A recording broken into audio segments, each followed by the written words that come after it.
We continue our reading of Pope Leo's Apostolic Exhortation, Dilexi on the love of the poor. Paragraph 8. The cry of the poor.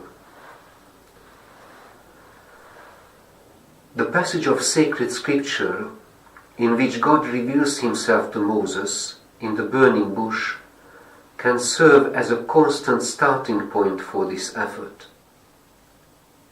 There he says, "I have observed the misery of my people who are in Egypt. I have heard their cry on account of their taskmasters. Indeed, I know their sufferings, and I have come down to deliver them. So come, I will send you." We read in Exodus. God thus shows his concern for the needs of the poor. When the Israelites cried out to the Lord, he raised up for them a deliverance. In hearing the cry of the poor, they are asked to enter into the heart of God, who is always concerned for the needs of his children, especially those in greatest need. If we remain unresponsive to that cry, the poor might well cry out to the Lord against us, and we would incur guilt and turn away from the very heart of God. The condition of the poor is a cry that throughout human history constantly challenges our lives, societies, political and economic systems, and not least the Church. On the wounded faces of the poor, we see the suffering of the innocent, and therefore the suffering of Christ himself. At the same time, we should perhaps speak more correctly of the many faces of the poor and of poverty, since it is a multifaceted phenomenon.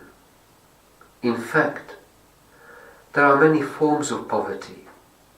The poverty of those who lack material means of subsistence, the poverty of those who are socially marginalized and lack the means to give voice to their dignity and abilities, moral and spiritual poverty, cultural poverty, the poverty of those who find themselves in condition of personal or social weakness or fragility, the poverty of those who have no rights, no space, no freedom.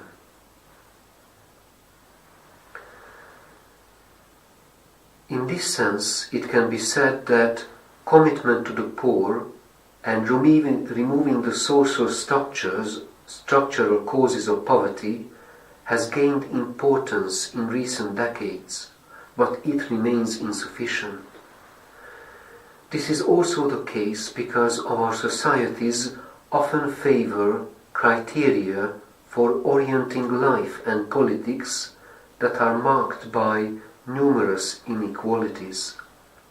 As a result, old forms of poverty that we have become aware of and are trying to combat are being joined by new ones, sometimes more subtle and dangerous.